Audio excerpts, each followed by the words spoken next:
Hello everyone, welcome to our channel Triveni IAS. I hope आप सब ठीक होंगे। और आज हम एक बहुत इंपॉर्टेंट इंटरनेशनल टॉपिक डिस्कस करने वाले हैं, जिसमें हम देखेंगे कि सूडान में यूएन के पीस कीपर्स के ऊपर एक ड्रोन से अटैक हुआ है। ये topic UPSC, SSC, state PCS जैसे सभी एग्जाम्स के लिए काफ़ी इंपॉर्टेंट है। तो चलिए बिना टाइम वेस्ट किए स्टार्ट करते हैं। सबसे पहले ये समझते हैं कि क्या हुआ है। तो जैसा कि आप यहाँ इस साइड में इस द गार्जियन के पेपर आर्टिकल में साफ देख पा रहे हो कि सूडान में यूनाइटेड नेशन के पीस कीपिंग लॉजिस्टिक बेस पर एक ड्रोन अटैक हुआ है। इस अटैक में 6 यूएन पीस कीपर्स की मौत हो गई है और 8 पीस कीपर्स इंजर्ड हुए। इस इंसिडेंट की confirmation UN secretary general Antonio Guterres ने खुद की है। आप यूएन की वेबसाइट के कवर पेज पर यह कंडोलेंस मैसेज देख सकते हैं। अब बात करते हैं लोकेशन। तो ये अटैक हुआ है कड़ुगली सिटी में, जो कोर्दोफान रीजन यानी सेंट्रल सूडान में लोकेटेड है। ये सूडान और साउथ सूडान का अप्रॉक्स बॉर्डर ही है। ये एरिया पहले से ही कॉन्फ्लिक्ट प्रोन जोन माना जाता है। अब एक बहुत इंपॉर्टेंट और सेंसिटिव पॉइंट वो ये कि जो पीस कीपर इस अटैक में मारे या इंजर्ड हुए हैं, वो सब के सब बांग्लादेश के सिटीजन थे। ये सोल्जर्स यूएनआईएसएफए मिशन के अंदर सूडान में पोस्टेड थे। अब यूएनआईएसएफए का फुल फॉर्म है United Nation interim security force for एबे। इस मिशन का मेन एम है एबे रीजन में पीस मेंटेन करना और सिविलियंस की प्रोटेक्शन। अब बात करते हैं वहीं दूसरी तरफ आरएसएफ की, यानी कि जिस पर अटैक करने का आरोप लगा है। आरएसएफ यानी रैपिड सपोर्ट फोर्स एक पैरामिलिट्री ऑर्गेनाइजेशन है, जिसे एक इनफेमस मिलिशिया जो कि बहुत खूंखार मानी जाती है, जो बच्चे, बूढ़े, औरतें किसी को नहीं बख्शती। अब आप सोच रहे होंगे कि आरएसएफ ऐसे अटैक क्यों कर रही है। तो बेसिकली यहाँ पर हुआ क्या है कि आरएसएफ और सूडानीज आर्मी दोनों पावर के कंट्रोल के लिए लड़ रहे हैं और पूरे देश में सिविल वॉर चल रहा है। अब ये जो सिविल वॉर चल रहा है उसे थोड़ा समझ लेते हैं, तो आपको क्लियर हो जाएगा कि सूडान के जो ऐसे हालत आज क्यों हैं। तो फ्रेंड इसकी शुरुआत होती है तो फ्रेंड्स इसकी जो शुरुआत हुई थी वो 2015 से हुई थी। आरएसएफ को सूडान के पूर्व राष्ट्रपति बशीर अल उमर ने 2013 में बनाया था।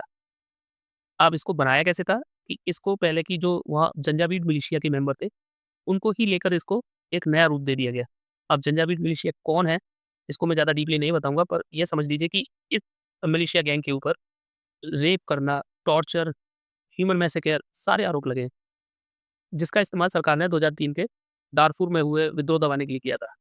2019 में आरएसएफ और आर्मी दोनों ने मिलकर सिविलियन गवर्नमेंट यानी कि बशीर अल उमर की सरकार को हटा दिया और उसके बाद से सूडानीज आर्मी चाहती है कि आरएसएफ को रेगुलर आर्मी में मर्ज कर दिया जाए, जिससे आरएसएफ आर्मी के कंट्रोल में आ जाए। जबकि आरएसएफ चीफ, जिन्हें हेमेती कहा जाता है, वो अपनी अलग ताकत और कंट्रोल छोड़ना नहीं चाहते। यहीं से कॉन्फ्लिक्ट बढ़ा और अप्रैल 2023 में गृह युद्ध शुरू हो गया। सूडानीज मिलिट्री ने इस ड्रोन अटैक के लिए आरएसएफ को रिस्पॉन्सिबल बताया है। हालांकि आरएसएफ की तरफ से अभी तक कोई ऑफिशियल रिस्पॉन्स नहीं आया। यूएन के मुताबिक पीस कीपर्स पर अटैक इंटरनेशनल लॉ के अंडर वॉर क्राइम माना जा सकता है। इस इंसिडेंट पर स्ट्रॉन्ग इंटरनेशनल रिएक्शन भी आया है। UN secretary general Antonio Guterres ने इस अटैक को अनजस्टिफाइबल कहा है और साथ ही कहा है कि इसे एक वॉर क्राइम माना जाए और जो भी जिम्मेदार हैं उसे अकाउंटेबल बनाया जाना चाहिए।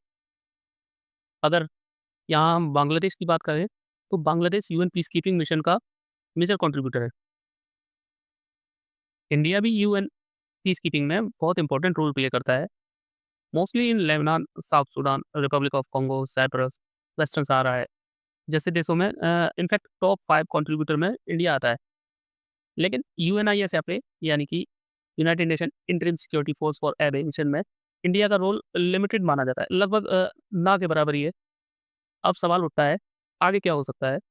तो यूएन इस इंसिडेंट की इन्वेस्टिगेशन कर सकता है, पीसकीपर की सिक्योरिटी और स्ट्रॉन्ग की जा सकती है और सूडान कॉन्फ्लिक्ट पर इंटरनेशनल प्रेशर बढ़ सकता है। आई होप आपको ये वीडियो पसंद आया है और आशा करते हैं कि आपके कोई अगर सवाल है इससे रिलेटेड तो आप कमेंट बॉक्स में हमसे ज़रूर पूछेंगे। अगर आपको ये वीडियो यूज़फुल लगा हो तो लाइक करें, शेयर करें और चैनल को सब्सक्राइब करना ना भूलें। मिलते हैं नेक्स्ट वीडियो में, तब तक के लिए पढ़ते रहिए, सीखते रहिए। जय हिंद।